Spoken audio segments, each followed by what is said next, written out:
Всем привет, 23 августа. И это у нас кишмиш цимус. Сразу скажу, что цимус рекомендую. Его стоит держать на винограднике.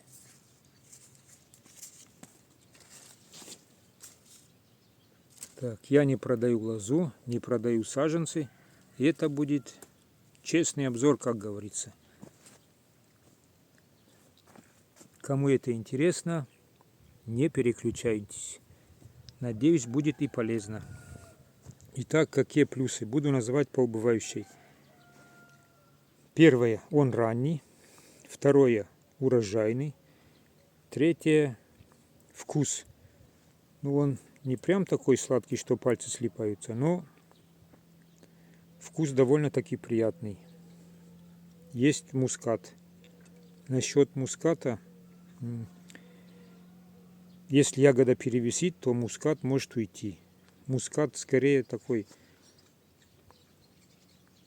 не сильно выраженный. Мускат скорее есть, чем нет. Вот так.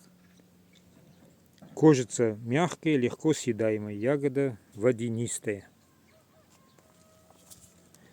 На четвертом месте то, что он кишмиш. Почему кишмиш на четвертом месте? Из-за того, что в ягодах бывают рудименты.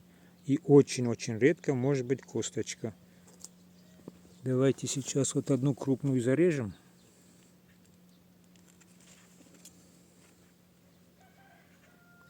Которая покрупнее.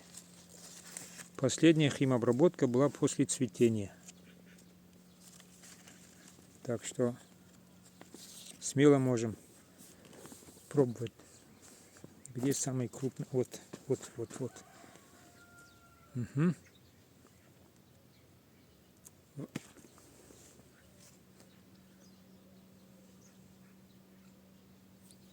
Не судьба. Чавкать не будем зато. Так. О. Что и говорил. Но это не косточка, рудимент. Я даже пальцами могу раздавить. Давайте еще одну и на вкус попробуем. Вот эту, наверное. Химобработки не было давно, так что угощайтесь. Смелее, что вы. А, да, давайте.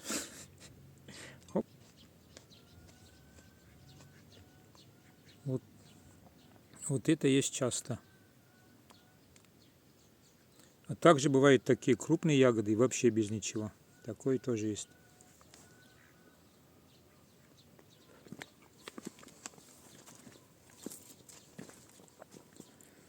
Кто попробовал, сейчас со мной кто попробовал, ставьте лайк. Да, не люблю, когда вот ютуберцы, кто делает видео, выпрашивают лайки. Это бывает. Но я сделал это так завуалированно. Итак, какие еще особенности? Чем больше запас древесной части, тем грозды крупнее. Вот здесь, это сейчас здесь третье плодоношение. Сейчас посмотрим первое плодоношение тоже. Обычно на куст у меня отводится 1,5 метра. Но так как вот здесь место пустовало, там молодой саженец, весной посаженный. Поэтому сделать такой заступ. Почему 1,5 метра отвожу? Потому что земли у нас, почва скудная. И считаю, что куст должен немного жировать. Куст должен быть не догружен, чем перегружен.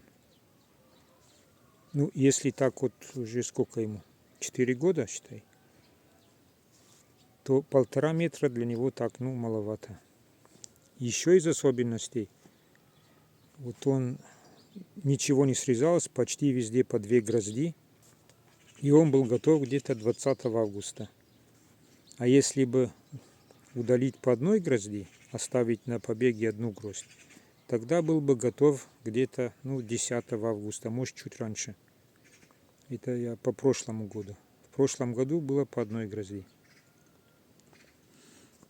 Насчет болезней. И вот такие бонусы еще бывают. Сережки. Они тоже почти готовые. Как я уже несколько раз повторил, последняя химобработка была после цветения. И лист, видите, целый. Но наверху уже болячку подхватил. Когда ягоду сниму, то по верхнюю проволоку всю лозу почикаю. И вот этой листвы, она же здоровая, ее уже будет достаточно, чтобы вот оставшаяся лоза вызрела. Так, вроде все сказал. И вы молчите, значит все. Теперь посмотрим куст, на котором первые плодоношения. Здесь ягоды грозди размером меньше. Тоже все, что завязалось, то и оставил. Хотя было рискованно, но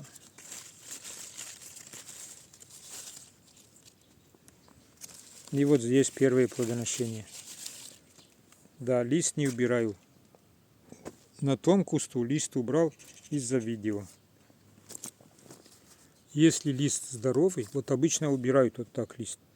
Если лист здоровый, то он работает. Вот такой лист можно убрать. Видно его?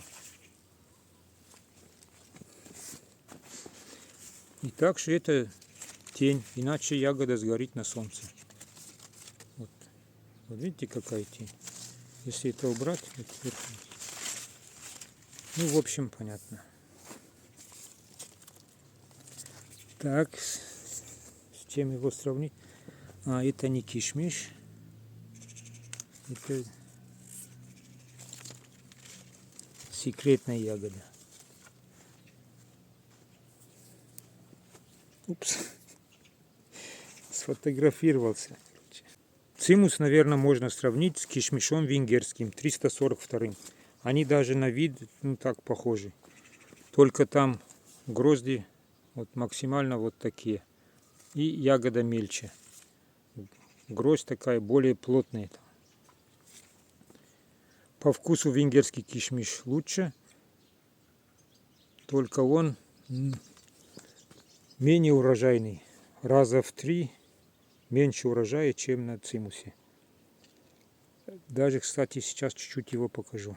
Его уже нет на винограднике, но момент.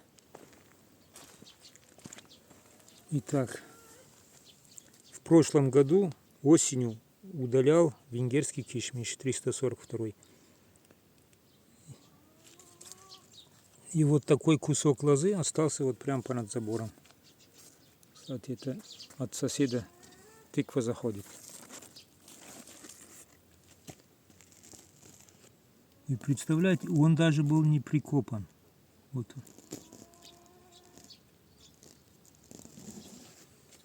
А летом смотрю, он пророс. Вот такой он дикий.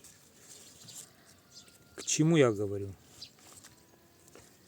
Что за этим кишмишом, за венгерским, он просто менее урожайный, но он неприхотливый. Если его посадить...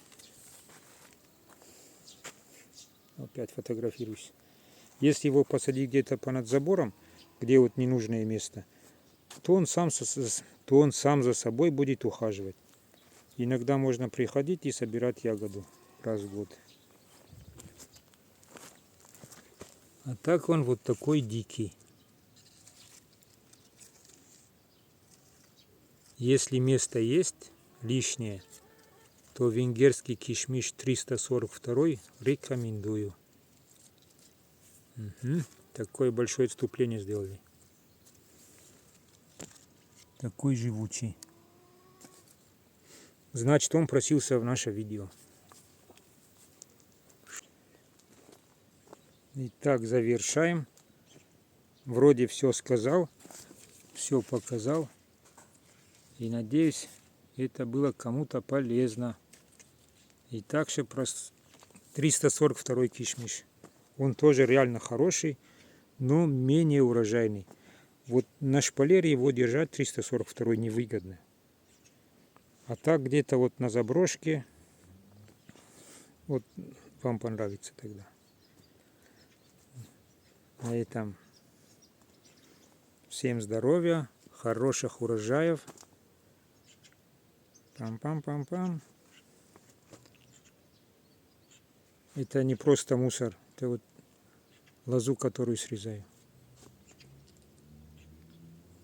Небо хотел показать. Всем пока. Пока говорю. Я тоже не хочу, но надо. Пока-пока. Скоро еще встретимся. Конечно же.